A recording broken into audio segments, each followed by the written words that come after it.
அனைவருக்கும் வணக்கம். நம்ம மல்லி சீரியல்ல என்னெல்லாம் சுவாரஸ்யமான விஷயங்கள் நடக்க போகுதுன்னு பார்க்கலாம் வாங்க. கதிரேசன் பாத்தீங்கன்னா விஜயோட போன் வந்தது, என்னால பேசவே முடியாதுமா நிஷா, என்ன வந்தாலும் நீயே பேசிக்க, ஒருவேளை என் பேத்திக்கு ஏதாவது பிரச்சனையா, என் பேத்திக்கு உடம்புக்கு முடியலையா, சீக்கிரம் நீ அவனோட போன் அட்டன் பண்ணி பேசு அப்படின்னு சொல்லிட்டு கதிரேசன் பாத்தீங்கன்னா நிஷா கிட்ட சொல்றாங்க. சோ நிஷா வந்து வேற வழியே இல்லாம தான் போன் அட்டன் பண்ணி பேசுறாங்க. ஏன்னா வெண்பாவுக்கு ஏதாவது பிரச்சனையா இருக்குமோ அப்படின்னு சொல்லிட்டு தான் அவங்களும் ரொம்பவே பதறி போயிட்டு போனை எடுக்கிறாங்க. விஜய் பாத்தீங்கன்னா நிஷா, நான் இங்க விஜய் பேசுறேன், உங்ககிட்ட ஒரு முக்கியமான விஷயத்தை பத்தி சொல்ல போறோம் அப்படின்னு சொல்லிட்டு விஜய் சொல்றாரு. சோ நிஷாவுக்கு எதுவுமே புள்ள, நீங்க உடனடியா ஹாஸ்பிட்டலுக்கு வாங்க அப்படின்னு சொல்லிட்டு ஹாஸ்பிட்டல் இருக்கிற அட்ரஸ் சொல்றாங்க.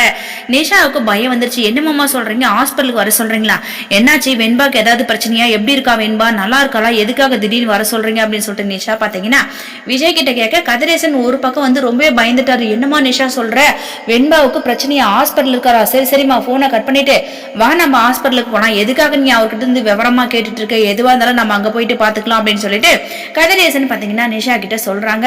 சோ நிஷாவும் போனை கட் பண்ணிடுறாங்க. இதுக்கப்புறம் ரொம்பவே பதட்டத்தோட ரெண்டு பேரும் பாத்தீங்கன்னா ஹாஸ்பிட்டலுக்கு கிளம்பி போறாங்க. அங்க கிளம்பி போனதுமே மல்லி, விஜய் இவங்க எல்லாருமே இருக்காங்க. சோ மனோகர், நம்ம அன்னபுண்ணியமா 4 பேருமே இருக்காங்க.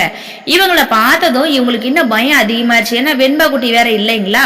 சோ அதனால்தான் வந்து என்னாச்சோ ஏதாச்சோ அப்படின்னு சொல்லிட்டு விஜய் கிட்ட ரொம்பவே கோவமா பேசுறாங்க. மல்லிகிட்டையும் பேசுறாங்க. ஏய் என்னடி நினைச்சிட்டு இருக்கேன், என் அக்கா பொண்ணுக்கு மட்டும் ஏதாவது ஆச்சுன்னா உன்னை சும்மாவே விட மாட்டேன் அப்படின்னு சொல்லிட்டு மல்லிகிட்ட பிரச்சனை பண்ணிட்டு இருக்காங்க, விஜய் கிட்ட பிரச்சனை பண்ணிட்டு இருக்காங்க. என்ன நடக்குது, அடுத்ததா என்ன தெரிஞ்சுக்க போறாங்க அப்படின்னு சொல்லிட்டு அவங்க யோசிக்கலாம். அதை காது கொடுத்து கூட வாங்குறதுக்கு அவங்க தயாரா இல்லை. வெயிட் பண்ணி பார்க்கலாம். இவ்வளோ பெரிய ஷாக்கிங்கான விஷயம் அவங்களுக்கு தெரிய போகுது. அதுக்கப்புறம் என்ன முடிவு எடுக்க போறாங்கன்னு சொல்லிட்டு வரப்போற எபிசோட வெயிட் பண்ணி பார்க்கலாம். இந்த வீடியோ பிடிச்சிருந்தா மறக்காம நம்ம சேனலை சப்ஸ்கிரைப் பண்ணுங்க. தேங்க்யூ.